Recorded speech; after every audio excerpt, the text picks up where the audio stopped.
So we just wrapped up our very first interview with somebody that, isn't really associated with Brain Snacks. Yep. Sorry, my phone just went off, guys. Mm-hmm. We just did an interview with a guy running for Alabama's governor position. His name's Lew Burdette. Lew Burdette. Lew in 22. We wanted to, Max called me about this, and I said, sure, that would be cool. That would be something that I think different, outside of our comfort zone. Different outside of our comfort zone, and I don't want to be involved in creating a commercial for anybody. I don't really care what you. This isn't for that, but that is just my definitely not. That was my immune system sort of attacking the situation from the get go. Yeah. But and this is just my anecdote. But we did the interview, and I actually enjoyed it. I felt like I connected with him just as a dude, as a person. Yeah. And he did seem to have he has the correct spirit that it, requires to actually attempt something that large. Positivity too. Yeah. He had a very positive outlook on his prospects, and he has a very ambitious agenda for what he wants to accomplish should he attain the governorship of Alabama. It was interesting and different, and I'm very, very pleased that he did not just continue to spout his campaign lines. He listened, but he also, again, he has his talking points, right? And I've seen a couple of other podcasts that he's done. I've seen his promotional videos, and everything that I saw was the same line, all like verbatim every time. And it was nice to see him not use those. It makes it easier for me to connect with a candidate if they're not just spouting the same line over and over and over again. Yeah, you'll see, like, Max pretty much cleared it from the beginning. He was like, hey, you're welcome to do this. You're welcome to use your talking points that you've been using. Yeah. He's like, however, on this podcast, we don't typically go that direction. We try to cut a little deeper, and then we did. And I mean, we didn't like make no one cried or anything, which is the appropriate reaction for the storm that we're in, is that people should just be crying and beside themselves. Yeah. But we did get a little bit deeper.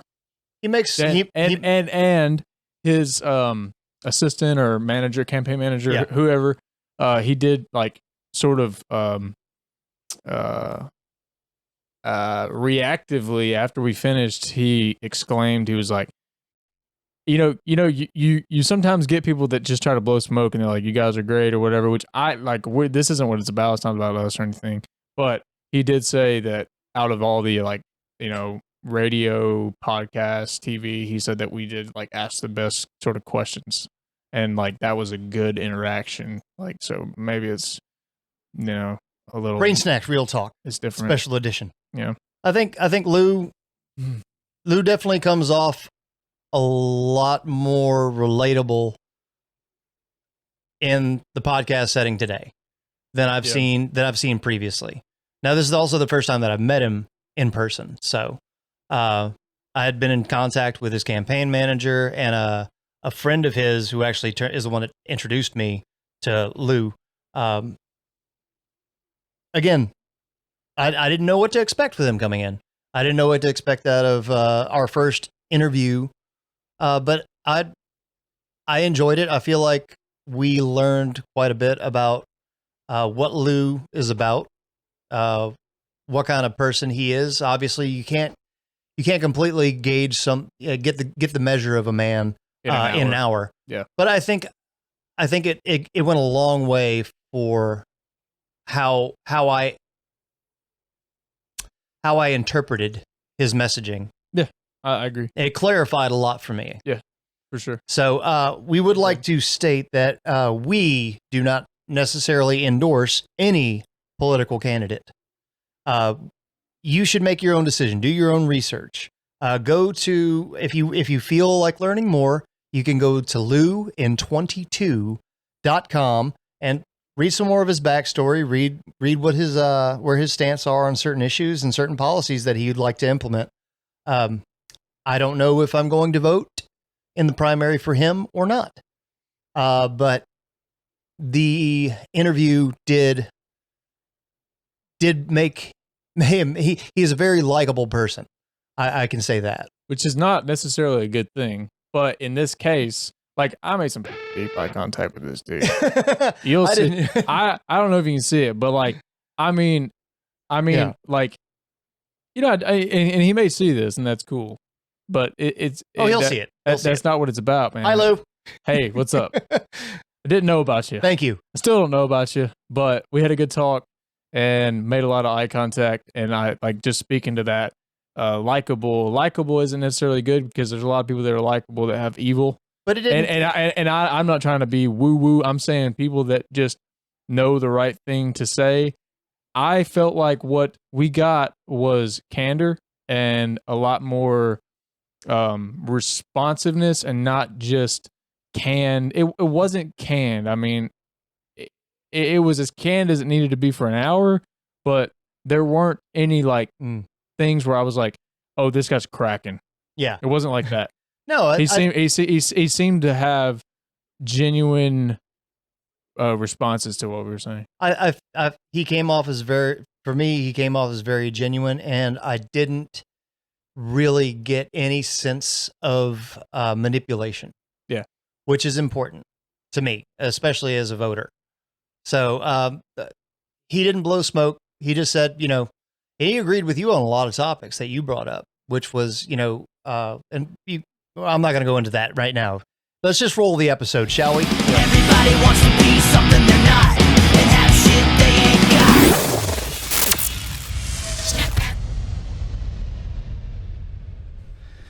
got. Okay, so this is a very different and special episode of Brain Snacks with Jaxon and Max and Mr. Lew Burdette. Lew Burdette, Lew in 22. Gubernatorial candidate, running for primary against Kay Ivey and what was the other? Tim James, Lindy Blanchard. Yep, there's a field. Republican candidate, That's for those of you not familiar.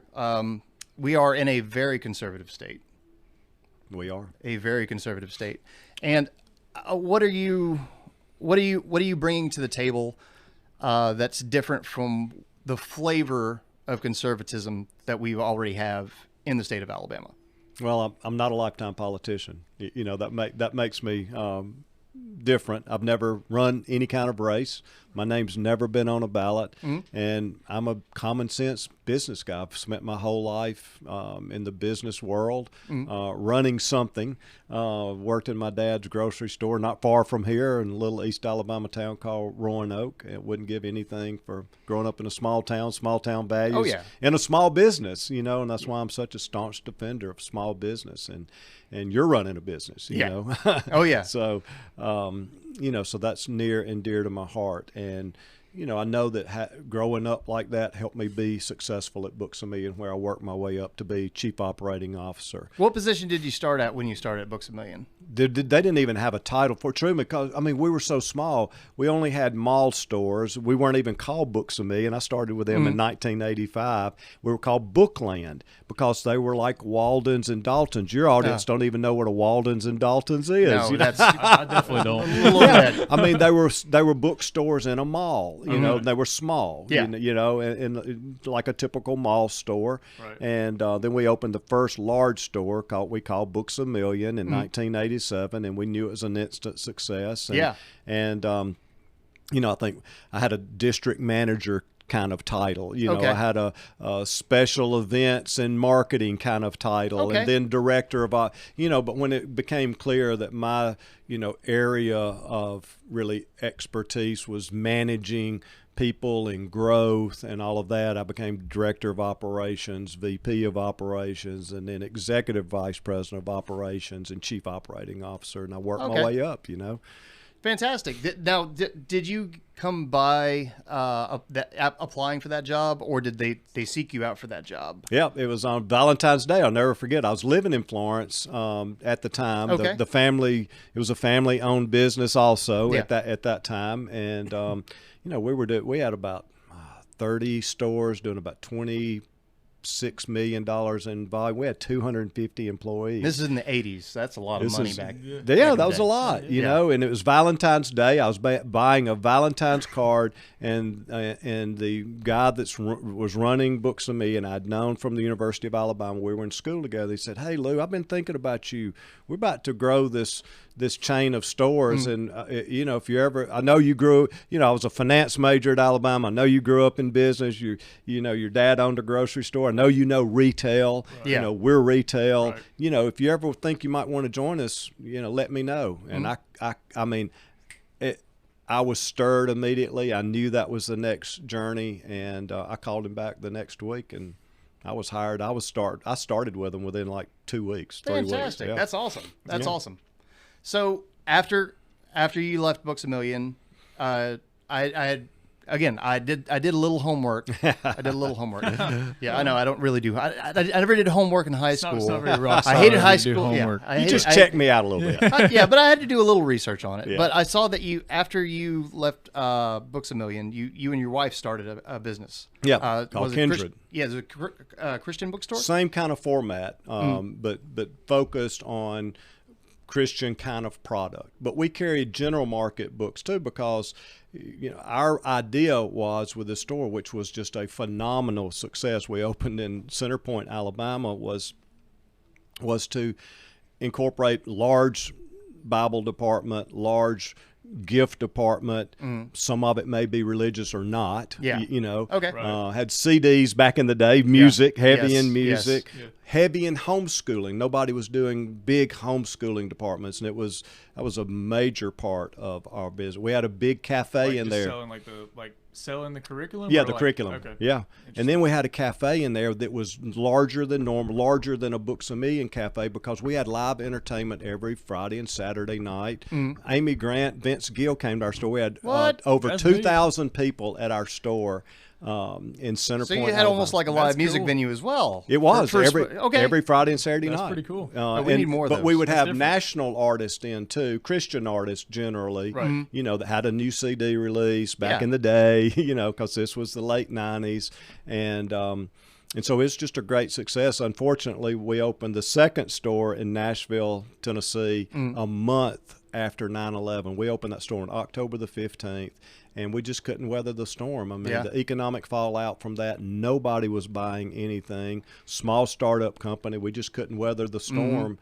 And that opened the door for me to go to King's Home, and I've been there ever since. And I've loved every minute helping abused youth and moms and kids. Hey, can you tell us a little bit about King's Home? You've been there just over 19 years? Almost 20 years. Okay. October 15th will be 20 years. Okay. And again, I'm showing my I'm research 23, on this. so you know, that tells you something. There you go. That's right. Tells you something what you're looking at. So can you tell us a little? Old? Yeah. Tell us a little bit about King's Home and what the mission with King's Home is. So King's Home, a lot of people, especially across central Alabama, and I know your audience is so wide, but it's a nonprofit that's been around for 47 years that helps abused youth and moms and kids find hope and opportunity and a way to start over in life. And we do it in residential group homes. So we have 21 residential group homes in 4 counties in 6 different campuses, in about 8 to 40 per home. So at any given time, we have about 125 residents. So we have 10 homes for teenagers, 11 homes for adult moms with children. And, you know, and heck, there's not anybody, none of your listening audience hadn't needed help along the way in life, right? Yes. Of some type. Everyone needs a hand up every once in a while. And that's what we do at King's Home, is that time in life when you need help the most. And we've all needed it. Might not have ended up somewhere like King's Home, but we've all needed help along the way. Yeah, right. Maybe it's, you know, aunt, uncle, grandmama, granddaddy, mom, dad, whoever it might be, coach, pastor, whoever it might be, you know, that's helped us along the way. Absolutely. So what prompted you to make this life-changing decision to run for an office? Gosh, Max. Whether it's the governorship or not, whenever you run for political office, obviously you're going to be opening yourself up to a great deal of scrutiny, but also beyond the scrutiny, it's the pressure, and then you have the internet trolls. Yeah. And I again, doing my research, you see it. I've seen several. Yeah. And it's talking about you're campaigning on being a change and not being a politician, and there's a lot of your trolls out there going, and this is not necessarily something that I'm agreeing with because I don't know you yet. Right. And we're working on that. But they're saying things like, well, Alabama's been run by Republicans, conservative party, for generations, decades and decades, as you say. And we still remain where we are in the nation as, number 4 for most politically corrupt. And then what are the other figures? Yeah. As far as education 52nd goes, in math, and 47th in education overall, and 45th in rural health care, and 43rd in crimes and prisons, mental health issues that are skyrocketing in this state. Well, a lot of the trolls that I see on the Facebook page, they're attacking not necessarily your character, but at least maybe your political ideology by saying, well, if you really want to change, maybe we don't need another conservative leader. Right. Yeah, that's something that people will bring up. Right. And, so a little bit of Alabama history, Alabama had first really Republican governor was Guy Hunt back in the 90s. And then Bob Riley followed. There was a Democrat governor in between that ended up going to jail because of ethics violations. And so then the first, I'd say, true conservative maybe governor could have been Bob Riley in some ways. And it's been a Republican governor since the early 2000s, but actually the legislature wasn't Republican until 2010. Okay. That was the first time that we had a Republican legislature. We had a Republican governor, but it was still a Democrat-controlled because, for really the existence of Alabama, most of Alabama's history has been, quote, Democratic Party state. Yeah. Right, but pre like there being sort of like a switch. Yeah, and the switch came really in 2010, where there was a Republican governor and a Republican legislature. True. Okay. And that frustrates me too. So, the folks that call us out as Republicans, I agree with them. I'm frustrated too. Yeah. We saying the Republican Party has what we call the supermajority in the Alabama's legislature. It means that we should be able to pass any conservative legislation that we want. And for me, but there's all that infighting, right? That's that infighting. Yeah. Yeah. And it came up at breakfast this morning, that Republicans are fighting with each other down there on, do we want less taxes? Do we want, because I'm a less tax, less government, pro-freedom kind of guy. Yeah, leave us alone. Yeah, leave us alone. Yep. Yeah. That's who I am. Right. I call myself a true conservative because I want people to live freely. I want people to be left alone. I don't want government messing in our lives. I want less taxes. That's why I have such an issue with the current governor, because she didn't campaign on raising our gas taxes 56%. And the first thing she did, was pass a gas. Well, then you should have campaigned on it. You should have debated it, because that's wrong. That's a disservice to Alabamians. That's why I have such an issue with that. Absolutely. Fair enough. I can see that. Yeah. Okay. So. But that's not all the taxes I want to cut out. I want to cut out other taxes. I'm sure. Yeah. So there are some other issues that people will be debating. Should you win the primary? And we are going to win. He's got it set, I'm waiting. man. Hey, I believe we're going to win. If you don't think that, if you don't have that, I do. I believe it in my heart. You we're have gonna that. win. You have that vision. Yeah. I'm waiting. I know that. you're aiming for this runoff. Yes. Got to be. Yeah. I mean, Kay Ivey's going to be in first position. There's no. I mean, she's a 44-year politician. I mean, she's got 100, she knows the game. Yeah, she's got 100% name recognition and more money than she can spend. And that's a big issue that I have in this campaign. A big issue I have really with the state of Alabama, that we have to limit campaign contributions. Because it's just wrong. It's a legalized payoff system. So you were you're campaigning, and you talk about this a lot. Is you're breaking down and cracking down on corruption in the government. Yes. So we're Alabama's number 4, right? 4th most politically corrupt state. Doesn't that break your heart? As an Alabamian, it does, I've lived here my whole life. It's not hard to. It's to not. See. So what are we going? New Jackson, York, New York, That's Illinois, right. California, and then Alabama. Alabama. There Wow. you go. And that was just off the that's top crazy. of my head. That's crazy, isn't it? Mhm. And for us to be in that kind of position, because we have great people.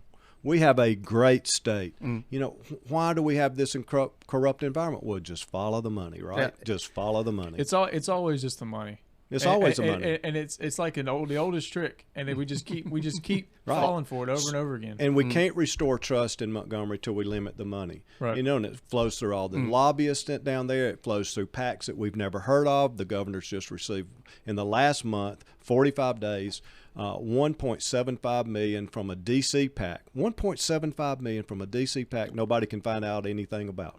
So they're mysterious. It's just dark money. I call it dark money. Yeah. You know, so why does she need 1.75 million when she's already got 8 or 10 million? I haven't really how much seen is her, enough? I haven't seen her campaigning at all right Correct. now. She's going to She's start not. campaigning after the primary. Is 5 that the plan? minutes, cameo appearances here or there. I mean, that's it. Yeah, I saw a Facebook video where you were kind of standing on the debate stage, and you were like, even It's Joe, a disservice. even Joe Biden would debate, and I was like, Yeah. that's Yeah, even Joe Biden debated, right? and no one likes Joe. I mean, Well, let's go, Brandon. I can't help that one. yeah, it's sort of this thing. We were kind of discussing before you got here, and There was some planning involved. I guess. I mean, This is great conversation. I love it. Just living, but it's sort of this thing where any one person that's going to come in, like you weren't going to come into the office. It's like I feel like the majority of people, Alabamians, we know. Like it's sort of like we're overanalyzing these really simple problems. These really so simple. So simple. And it's like we know that it's like it's out of the control of really one person. Like I personally don't think that like you or anyone could come in there and just take a sledgehammer. That's to right. it. You know what I mean? You're spot on. You can't believe that. That's right. But Spot on. like I'm more interested in what like some of this really, because we can really just say we want to make really small changes over a long period of time, and that's sort of that's Well, what I'm thinking bigger than that. Well, I mean, I want to that's make great. big changes. That's great. You have to do that, Right. But you're right. You got to start somewhere. You it's got to take like, baby steps, right? Yeah. Once you get in there, say I want to be the governor. It's like, well, once I see what's in the back, where's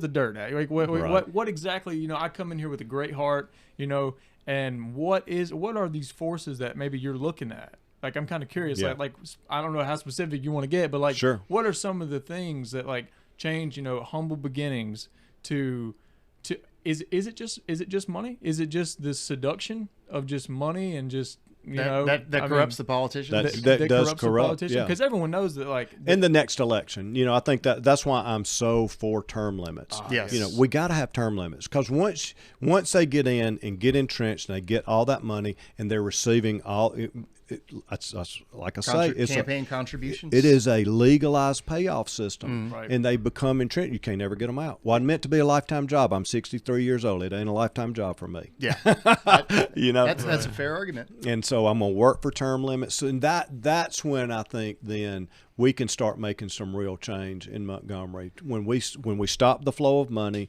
limit campaign contribution, complete transparency. If you give $100, it's got to be in your name, Max, and it should be completely transparent. Yeah. Same for a big corporation. You cannot hide behind all these PACs. That's wrong. Right. Yeah. Why are they hiding? Because they don't want you to know. Oh, it's simple. That's so simple. It's so simple. That's so simple. Gotta it's stop. like, and then you have this sort of path that you can take if you want to be this sort of mouthpiece and just be very, very luxuriously comfortable while you're being that mouthpiece. Yeah, and that's just a path you can take. And no one's telling you can't. It's a public servant. If you're going to be a public servant, That's what it's supposed to be. it should be something that's going to probably tax you a lot, mentally, physically, and you're probably not going to want to do it for the rest of your life. That's right. It really shouldn't be this thing where it's like, oh, I can just live this way, and I can just be put up, Right. and just be in this right. insular bubble to where I'm just shuffling around. And I mean, the constituency doesn't disappear once a politician takes office, but it's so easy to believe That's right. that just simply because you're not looking at them all the time, Right. And that's. I mean, that's so simple. And it's like, I think we just need to at least come to that understanding. Like, you know what I mean? Like, and when we limit the money and we have term limits, then you got people there that it really is public service. Hey, I know my time is short. I know it's limited. I don't care what it is. It can be 12 years. You know, is that long enough? It is to me. Right. You know, if you serve 12 years in the Senate and 12 years in the House, that's 24 years. You could serve both places. If you ran for governor, it could be 32 years. I mean, it could end up being a lifetime job. You know, but we got to limit it somewhere. Start somewhere with limits. Can't get too cozy in one spot. Right. So how do we go? How would you go about making those changes? Leadership. It's leadership. It's leadership. But talking these lifetime politicians into voting themselves out of a job. How do we do that? Bringing them in the. I'm thinking, and this people is Alabamians have to demand it. But how do we create that need and that voice? Because I'm going to take the message out to the people. You know, just like I mean, this has been such a grassroots campaign. Y'all been paying attention. You've looked at it. We've spent a fraction of everybody else. And look at our campaign. We're the only ones rising in the poll. We're the only ones with momentum. When you have at more than double-digit percentage numbers at polling, I think you guys were like, this was like a month ago. Yeah, and so some polls got us in second place. I believe we're in second place, and I believe we're the only ones rising. I truly believe we're going to be in the runoff, and people tell me every day, Lew, we love the message. We love that you're positive. We love that you want to move Alabama forward, that you're not running a negative campaign. You know, you're not comparing yourselves to all these other people. Right. And people want change. They say we want a common sense business person who's a true political outsider. I don't owe any favors. Nobody's got influence over me. And I really believe that with leadership in Montgomery, we can start turning these things around. We can do it. Yep. Okay. People want it. I know people want it. I don't know if they actively think about it, though. Right. And this is another question of how do we educate? How would you go about educating Alabamians in general about the function of government, the way government moves? Right. We all know the backstories about backdoor deals and under the table handshakes, and while you were never going to escape that completely, how do we educate and get, again, the general population to understand the form of government, what needs to happen and what is fair, and then what is legal and what is questionable? Right. And I think that how would you bring that message to the population? Getting other would it be news conferences? Would it be all of that? Podcasts? All of that. Just saying, like and subscribe. That's right. But in today's culture, everything is so fleeting. Everything is what? So fleeting. Let's talk about 3 seconds, 7 seconds. Yes. Social media. Yes. Right. So you have a split second before you lose somebody's attention. So you have to. I think you're a pretty charismatic guy. You're handsome for your age. Thank you. I mean, you're much more handsome than Cam, my singer, for the things. I compliment him. That's funny. So one heterosexual male to another. But no, you are marketable, and that's a boon for you. And you have a good smile, and you come off. Again, I still don't know you that well yet, but you come off as a very genuine person. You have nothing to really gain from what I can see in pursuing a governorship outside of maybe a little bit of power and a little bit of notoriety. Yeah, no agenda. I'm not implying that you have an agenda. Right. But I'm saying, like, no, you're right. The optics are great. And how do we? It's like, it's too good to be true. But how do we use that? But how do we use these optics and reach the most amount of people to affect change, regardless of, like, again, pulling for you in the primary because KIV, whether or not, whatever. And then if there's a Democrat Party candidate that I like better, I'm a registered always independent. open. I'm a registered independent. So that just to lay that on the table. Yeah.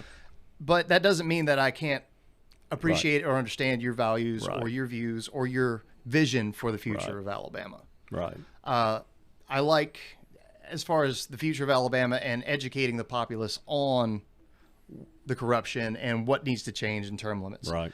The other form of reform that you wanted to pursue and that you're campaigning on is reforming education. Yeah. And Number one. pushing us out of last place in math and other categories. We're beyond last. So how would you go about doing that? Yeah.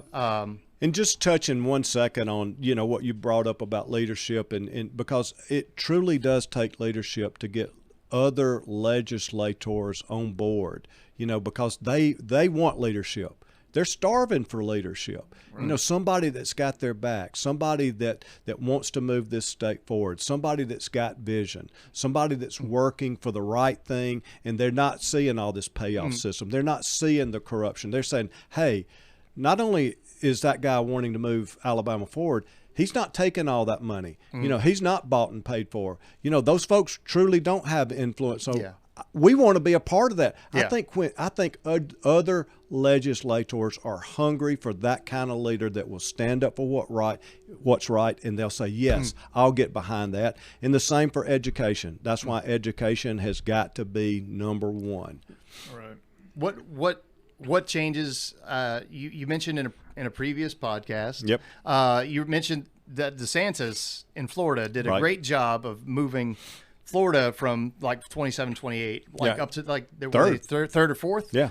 As far as their education goes. Right. And that's fantastic. That's a fantastic run and leap. But will that playbook work in the state of Alabama? Yeah. And how do we bring better teachers Yep. in? I'm not saying the teachers in Alabama. I'm sorry.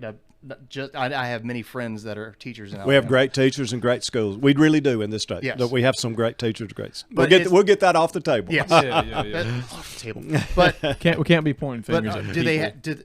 are they being crippled by not having the right tools? Do they not Yes. have the right financing for it? I'm not saying do we they- have all great teachers. Yes. Well, there's Yeah. always. But that's why there needs to be an achievement system. Yes. There needs to be a performance system. We don't have that in Alabama. We don't have a performance system where teachers are incentive-based. graded. They should be graded on performance, right? Your crowds grade you, right? in real time. In real time. In real time. Hey, you suck. Yes, I get that a lot. As a bass player. But that's just as fun, isn't it? But we need to be graded on our performance. It needs to be an achievement system. Yeah, an incentive system. Yes. So great teachers get bonus. They get paid. They're incentivized. And then we have a system for weeding out underperforming teachers, just like we would in any other business. What are your thoughts on tenure for teachers? Tenure's got to go. Tenure's gotta I talked to a superintendent today in Dothan, Alabama. He is the superintendent of public schools for Houston County, and he said in this last bill, when they gave tenured teachers a 21% increase, what they should have done, this was his words, not mine, is they should have given a choice. You can keep your tenure or you can take your 21% increase. Which one do you want to do? He said that would have been the smartest thing we ever did in education if we had done that. Because the good teachers that believe in themselves, they're going to take the 21% because they don't care about tenure. They know they're a good teacher. Yeah, right. They know they're not hiding gonna behind get teacher. It's sort of that Tenure. classic story of like, I can't get fired, so I can do whatever I want. That's right. Or as little as I want. I don't care. That's- I don't care. Yeah, right. The minimum. I don't really care what position you're in. That's not a good philosophy to have. Right. Yeah. And as a It doesn't matter, superintendent, but you're in an important position right there. So, and as a superintendent of schools, he said, my heart, I want to get out the bad teachers because this is our kids' future. Yeah. We need a system to weed out the underperforming teachers and incentivize the great teachers, because we do have great teachers and we do have great Now- schools. The other two things in education is Common Core has got to go. Yes. It doesn't work. That's why it's 100% why I get fired up about this stuff. But it's it's why we're 52nd in math. And I get you've probably seen some of the comments. Yeah. Does the governor, does the candidate know that we only have 50 states? Yes, I know we only have 50 Lord. states. But we're there's so bad. We're behind Puerto Rico and the District of Columbia. So Lord. there's 52. That's right. And that's how we're so bad in math. And we just passed another thing that fires me up is we just passed a bill called the Numeracy Act, $93 million to hire 700 math coaches to teach college degree math teachers how to teach Common Core math. That makes no sense to me. They know how to teach math. Just take out Common Core, and that's what DeSantis did in Florida. First thing he did was take out Common Core. Then he had school choice, parent choice, so that parents could choose the school that's best for them. In the state of Florida, and isn't that a win-win? And I was talking to public school teachers about this. If 5 of your students, you got a classroom of 30, and if 5 of your students end up going to a private school or a Christian school or a parochial school, isn't that a win-win? You got 25 students that you can teach better than 30, and 5 students went somewhere else. That's a win-win for everybody. Smaller classes equal better education. Quality, better education. And we got to have literacy programs at work. I was meeting with the mayor of Huntsville about 8 weeks ago, and he said, Lew, we got a new Mazda plant up here that pays $50,000 or $60,000 a year in great jobs, and we can't fill these positions because people filling out the applications cannot read at a 3rd and 4th grade reading level. Our applications at Mazda are written at a 3rd and 4th grade reading level, and they can't complete it. That is sad. That's why we're in the bottom in education. So we have to have literacy programs at work. And the last thing, and I'll get off education. It's perfect. We cannot have 93% earmarking in this state, and a lot of people don't understand that. Yeah, I don't understand. When you said 93% earmarking, I'm like, So managing your fabulous band, if y'all's budget is $100,000, whatever it is, what it says is we're going to already tell you how you can spend $93,000 of that money. That $93,000. Okay. So if fuel costs go up 50% this year, 56% or more, you can't shift that money around. You can't pay for more fuel. You only got 7% to deal with that's flexible. So it makes no sense. No, absolutely not. Nobody would run a business like that. Well, now nobody would run a business. That should, in my opinion. And you said 93%. My expert opinion. We're the highest earmarked state in the country. 93%. The next closest, get this, is Michigan at 62%. Most states are between 25 and 40%. You can't budget right. Yeah. And so every superintendent, administrator I talked to in education said, absolutely, Lew, 93% earmarking doesn't make any sense because I'm earmarked money over here in this bucket, and I got way too much, and I can't move it around to use it in the classroom where I really need it to help my teachers. For what reason? Because special interests have carved out their little slice of the pie year after year after year after year that have gotten us up to 93%. I had a hunch that was it. Okay. That's it. Yeah. Okay. I mean, that's what I'm saying. It's sort of like this. Guaranteed money. Yeah. Guaranteed money. Now, you see that explanation right there for the 93% earmarked, that, and again, in my expert opinion, because I'm obviously, look at me, come on. You look like an expert to me, man. I know. You are. I'm serious, man. But that would have been like the rallying call. Yeah. If I were working on your campaign as an advisor, I'd have been like, this is a hard hitting issue that nobody, because I've never heard nobody talked about ever heard about because you got to go to war with the special interests, and nobody wants to go to war with the special interests except me because I'm not bought and paid for it. Because it's shadowy. It's shadowy. It's dark. But you explained that so quickly and concisely. That would have been a great blurb, like right there, right in everybody's face, like 93% earmarked. Well, just budget. Right. Boom. Already gone. Can I get a cut of that? Yeah. I mean, I guarantee you right here. We can work that out. But that is something that I think most parents would just go, wait. But that's the entire budget. That includes the general fund too. That's everything is 93% earmarked. Wow. That's ridiculous. Okay, so done with that. No education. No common sense, right? That's why I say I'm just a common sense business person. This stuff, Jackson, just like you were saying, it's simple. Yeah. It's not hard. Let's just change it. It oftentimes is, but it's sort of the situation where it's simple, like to sit, with your buddies and like be like, oh, if I could start this business, it's that sort of coffee table idea. Right. And it's like, you actually have to do it, like at some point you just have to do it. I mean, and it's not, it may not be fun, but you just have to do it. Roll up your sleeves, go to work. Get dirty. Isn't it fun to be afraid sometimes? Yes. I think so. I was a little nervous having Shoot, me too. I get a little nervy, but that's the fun of it. It's like a roller coaster. Yeah.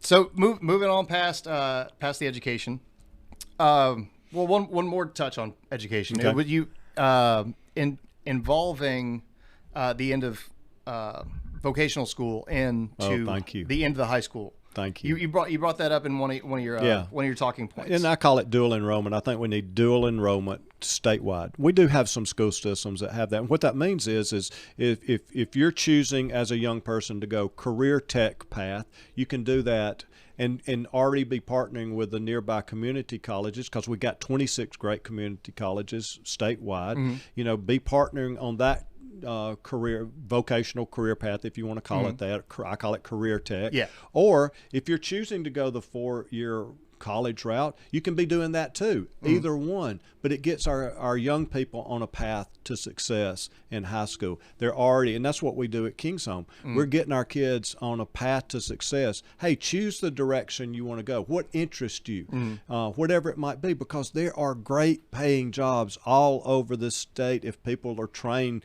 correctly and have a career path, you know, to really learn whatever industry that. It could be robotics, it could be EMT, it could be law enforcement, it could be electrician. I was meeting with the owner of On Time Electric in Birmingham, and he said, my master electricians make well over $100,000 a year. You know, these are high paying jobs that are great careers. Truck drivers can make way over $100,000 a year. But they're not as glamorous, so they don't get as much attention. And that's a lot of the problems that I see with the trade industry, is that it's a dirty job, but you can still make six figures. So much money. And no one can take it away from you. And maybe you'll end up owning your own business, your own small Right. business. And that's why I'm such a huge, staunch supporter of small business. Let's start incentivizing with grant money folks that want to be entrepreneurs, and let's invest in folks that want to be entrepreneurs, and they got a plan, and just need a little startup seed money. Yeah. Even with doctors, you were talking about attracting teachers, because I want to attract teachers from throughout the country and incentivize them and bonus them to move here, and with a 3 to 5 year commitment. Yeah. You know, same with doctors that won't go to a rural area. Well, if you got a $200,000 debt, you know, from going to medical school, and you go, You'll go to that rural area. you might want to sign up to be a doctor in Springville, Alabama. You know, that's not far away. Well, that's an excellent segue into one of the other topics you wanted to talk about was that you're campaigning on is reforming health care in Alabama, which is pretty low on the list as far as important things, right? Nobody really cares about their health in Alabama. Yeah, because we're mostly just cramming coffees and just stressed and trying to get home. That's my earliest memories of my mother. So there you go. And she's doing it right now. Love you, Mom. So what in the healthcare system in Alabama? Not nationwide, but in Alabama, what can be done to make it better? Easy. One simple thing is do away with what they call certificate of need. In the big hospitals, same kind of system that we got down here now. You know, it's these big companies, big corporations, big money that try to control everything. Same with the big hospitals. We got fabulous hospitals, but let the little hospital, leave them alone. You know, let the small communities choose whether they want to support hospitals locally. And maybe they only have 20 beds, and manage a smaller hospital. And where I grew up, they've just done that, because the hospital where I grew up, it was closed. In the nearby town of Wedowee, that hospital closed. And then they came together and collaborated and built a smaller hospital that's got less than 30 beds, and it works. And it can be profitable. The local community serves it. But you have to jump through these hoops to get permission, which is wrong. It's not free. You know, it's not allowing, you know, free enterprise, free choices for communities, because they got to go through this thing called certificate of need. And somebody tells them, oh, you know, you've demonstrated a need in that community. Why do we have to do that? There's plenty of states that don't have anything. So in Alabama, it's like you can't get a permit. You can't get authorization to build it without going through this whole bureaucratic mess of called certificate of need. And what the big hospitals do is they block it, because they want you to drive to Birmingham. They want you to drive to Mobile. Yeah. They want you to drive to Tuscaloosa. They want you to drive to the big cities to get care there and not in the small communities. But you can get it. You just have to go through the crap. Yeah, but like it's so difficult. During no one does COVID, it. here's a great example. Okay. In 2020, there were 6,400 beds applied for statewide that were denied. 6,400, where people could have gotten medical care out in the rural areas that was denied because the big hospitals want to force it to go to the big cities. Of course, yep. So 6,400 beds were denied, in 2020 alone. That's wrong to me. Okay. Free. That's lives we're talking about here. That's lives. Yeah.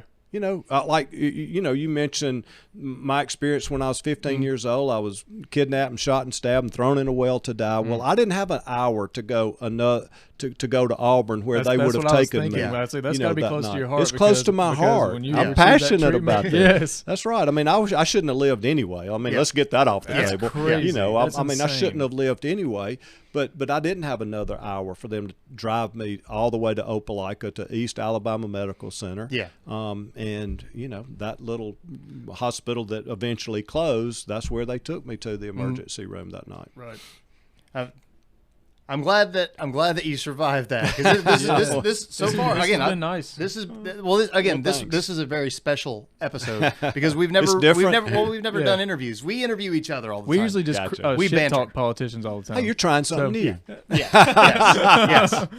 Venturing and out. We've actually been pretty good about not cursing. Just saying. No, we did good. I said the first curse word. it's but fine. I have to The first. because I'm the young guy, you know. Well, we both have mouths on us, and we don't really filter them that often. It's my street cred. We turned the filter up a little bit today, just out of respect for you and your conservative viewership that may be tuning in. Again, we don't want to offend. We're not meant to offend anybody. But if we do, we don't care. So there are more important things to be offended get over about. it. But I'm sort of the same way with my approach to politics in Montgomery because I really don't care who I offend. I really don't care because people tell me all the time, they say, Lew, you have no idea the firestorm that's about to come against you because everything you stand for, they hate in Montgomery. You have no idea. So bring it on. I didn't get out of that well. God didn't get me out of that well, when I was 15 years old, not to make me a fighter. I'm a fighter. What do you, I mean, what? How could you be worried about what anyone thinks? Doing anything. How could I'm you 63 years how old. Can you walk around it's not a lifetime job for me. Like I said, if I make people mad and we move this state forward and we bring on change and I ruffle feathers, then so be it. That's progress, right? Yeah, and that's fun. That's great. That's right.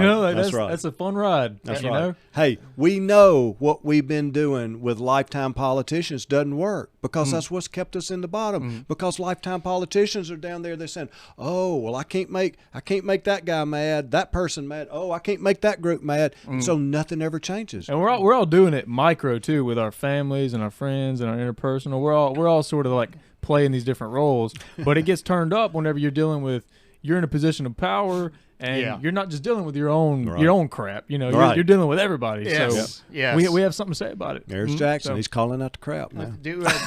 He calls me on my crap all the time. I don't look, man. I can't handle half of this stuff. So this has been great. Is there anything else that you would like to add? I don't know what your time constraints are today. I know that you're still on the campaign road today. Yeah, I'm with you. If you got any more questions, that's great. But I appreciate y'all really having me on because we appreciate you. Again, I'm not saying that the podcast that you did yesterday wasn't great. It was great, but it seemed like Jared and you agreed on a lot of stuff, and he didn't really ask that many questions. He was just yes. Right. And I'm like, again, I agree with a lot of things that you say, but not a lot. Sure. Some that I you like don't. being challenged because I tell everybody I'm a good listener. I have not been involved in politics. I truly do not have all the answers. Don't pretend to have all the answers, but I do know that I'll always work to do what's right. I'll roll up my sleeves. I'll work really hard to bring about change, and I want more ideas. I want different ideas. Right. Because I want to be a governor for all Alabamians. I'm not trying to be a governor just for Republicans. That doesn't interest me whatsoever. I could care less about that. What I care about is the state of Alabama and moving this state forward for all Alabamians, Democrats, Independents, or Republicans. It doesn't matter to me. Right. So You as have to be. as far Otherwise as you're going to isolate. That's it. as far as party lines go, if a good idea comes to you, regardless of it being a Democrat, Libertarian, Independent, Jehovah's Witness, whatever, Right. If a good idea comes to you, regardless, you'll pursue it regardless of your party. Yeah. Party affiliation. Isn't that the way this country was founded? I think that's You well. I kinda have think to go outside the you box every sit now down and at the table, you work out solutions. Not everybody has a corner on the market on every great idea. There's Yes. a lot of great ideas. Yes. Let's bring them together. Let's work for common sense solutions, no matter whose idea it is, and let's bring about change and making it better. Let's have some awkward conversations. Yeah, that's right. That's Yes. what I love. I mean, it's like Well, we're gonna have to feel a little uncomfortable now. That's you know what right. I mean? It's like That's right. we can't just keep getting told what we want to hear. That's right. You know, And and that goes for anybody. I mean, I wouldn't expect anything. That's what I expect from myself. Yeah. So how could I pretend like other people were in different categories than me? You know, it's like no, Right. we all have to sort of kind of sit with that discomfort and Yeah. just if we don't like it, I mean, that's what we have to fix. That's right. Yeah. Let's figure it out. Yeah. There are big issues facing this state. There are big problems facing. Yes. We do have to sit down together and talk about what are the common sense solutions to move this state forward. And I'm not going to be a divisive person. People tell me every day, Lew, so glad the kind of campaign that you're running because it's positive. It's talking about Alabama issues. It's talking about moving Alabama forward. You're not calling people names. You're not trying to shame people. You're not because we got too much of that. We got 5 or 10% over here and 5 or 10% over here that do want to keep us stirred up and mad and angry and divided. Well, I'm just not going to. I'm not that person. It's so simple. Everyone can do that. Everyone has that power. to 80 or just say- 90% to just of us say, want to move this state forward. Yeah. Everybody has that power to just sit there and say, "Well, I'm not going to live like that anymore." Well, I'm going to look at things. we try just- to Well, middle- you even said it, Max, before we were on air. Yeah. Is to talk about some positive things. Yeah. That's why we started the podcast. That's like on the wall right there. Be Yeah. the change you want to see in the world. That's it. And that's right. That's something that resonates with me. And was it do good recklessly? That's a quote from Jackson. That's not my. Do good recklessly. that Yeah, sounds but like me. That's a you quote. know? That's It's a quote. good. That's a quote from Jackson. That's what you got to do. But You I had never heard it prior to that. But that's what this podcast was about. It's not about attacking anybody's character. It's not about attacking anybody's Just not gonna do ideologies. that. It's just like Right. it's being open to your own biases and other people's biases, and maybe finding some common ground there. Right. And I think the majority of America, but Alabama in general, we all just want to be left alone. That's right. And we want to do better in life. Right.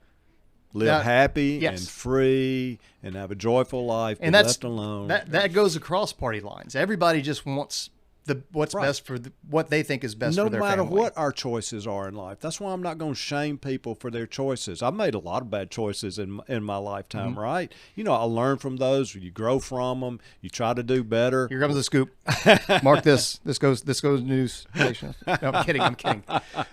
But no, I can appreciate Right. and respect that you're able to, because so many politicians. We talk about this a lot. I'm just So not many gonna shame politicians people for their pretend to be choices. infallible. Because cool. Not Who- me. Who do we think we are? Right. I mean, seriously. Well, Seriously? I do feel like there's quite a bit of idolatry going on with a lot of these politicians, because they act like they're infallible, because they will not have admit to. that they've made a mistake. Oh, my gosh. If you pass legislation and you see that it's been bad for your constituency, go out and say, "Hey, we thought this was going to be positive. We're repealing it right now because here are the numbers." Right. And I would vote for that person to stay in office, Right. Because at least they're being honest with us about the mistakes that they've made. Because not everything if you were to become governor, When? when he has got it, man. right there. Okay, when you become governor, not every We did a decision commercial. you make is going to be the right be right. one. That's Now, right. what I would be again privileged and I will be the first to stand up and vote you back into office, is when you make, and again, it doesn't have to be a big mistake, Right. but when you do make a mistake, because inevitably we all will, Sure. then you come out and you say, look, guys, hey, Didn't work. this plan, Didn't work. maybe the implementation was bad. So we're going to take it back. We're going to look at it again, and then maybe try it from a different angle. Just like But learning no, an instrument, politicians man. don't. I have not seen a single politician do that. If Joe Biden would have come out and said, you know what, we tried to do this and this didn't work, and we're just going to try it this different way from a different angle, I'd be like, he actually sounds kind of trustworthy now. Right. Oh, Lord. Because at least he's showing some humility, Right. and he's showing the ability to learn and adapt from his mistakes. Whereas you just keep with, again, your argument right now for the current conservative run that we're having in Alabama, which is that they just keep doing the same thing over and over without changing anything. Don't want to change anything. So, again, I'm all for some change and positivity. If with that change and positivity Well, comes we the can't- transparency, which it would also involve, Transparency. Yeah. which would also involve going, hey, sorry, we got this one wrong, Right. but we still think this is a good idea. We're just going to have to try it from a different angle. Retool it. That's right. We can't lay that like positive stuff. We can't lay that on top of the corruption. That's the part that That's gotta really go. pisses me That's off. gotta go. Yeah, we That's can't. gotta go. We have to like it has to be like really grassroots and just really incremental. I mean, but we have to get that new energy in there. I mean, That's right. there has to be a new energy in there. What steps could a governor potentially take to root out some corruption? Yes. Limit the campaign contributions. The, Is you that- know, is the that- is flow that- of money and, How- and the how- way lobbying does? Because Would that be an executive order, or would No, that have to go through legislation? it'd have to go through legislation. Yeah. So that's that's a tough road. Yeah. So it's What it's about- going to be a fight. Nobody's going to want to limit campaign No. contributions No. because they're already getting millions. Yeah. 'Cause it's They're already spent. getting more than Because 10,000. that money's spent somewhere. I self-imposed a $10,000 limit on my campaign And freely. that's what freely. intrigued. That's what intrigued both of us. I didn't have to Actually, do that. Our staff here too. Both. And that's Dustin still a and lot of money. $10,000 is still a lot of money. So how much is enough? And I looked at the other states around us, and I said, okay, you got some over here that are $3,000 or $4,000 limits on individuals and corporations, and you got some that are up to about $30,000. Yeah. That's sort of the range. So, I hit somewhere sort of in the middle. I thought, 10,000 is enough. And people said, Lew, you're crazy. Yeah. It is not a level playing field. You cannot limit your campaign contributions when everybody else is going to have millions. And I said, I got to walk the walk, because if I You're don't walk, assuming that I'm just running with that I need money to do well. but I'm going to walk the walk, because if I don't on the front end, then why are people going to trust me? If I walk the walk on the front end when I don't have to do it, then maybe they'll take me seriously. This guy's trying to work for real change. Yeah. He's trying to do it a different way. Yeah, I think I can trust him because he was willing to do it when he didn't have to. Yeah. And we can trust you, but we can't trust the machine. That's the funny thing. It's like we really that's what I think where people are at. It's like it's just difficult. It's just that you're in a difficult spot. Yep. It's just hard. Well, it's like a hard thing. It's the open secret is that politicians lie and politicians cheat and they do. and politicians steal. We know it. We know it. Yeah. And again, So when we limit the money, first time that'll be a running big for step. office, That's a big maybe. step. Absolutely. Again, I'm going to do a little bit more research, but Check but me out. you may have me voting for you. You may or may not have me voting for you in the primary. We'll see. Again, I don't want to influence anybody else. Right. Again, we encourage our Sure. listener base Be to informed. always Yeah. be informed and also be open to making your own decision, but be open to new information. Right.